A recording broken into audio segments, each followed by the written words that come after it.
Toda emoção não liberada fica armazenada no nosso corpo.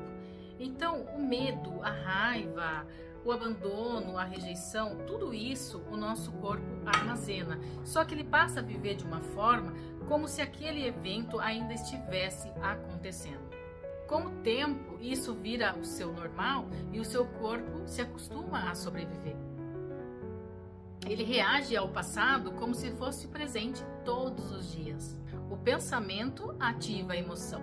A emoção reforça o pensamento. E isso vira quem você é, ou quem você acha que você é. É por isso que não basta somente pensar positivo ou pensar de forma diferente.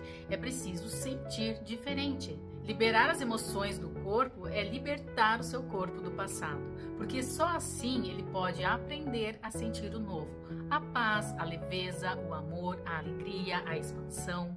E eu te pergunto, qual emoção você precisa liberar para que você possa viver uma nova realidade?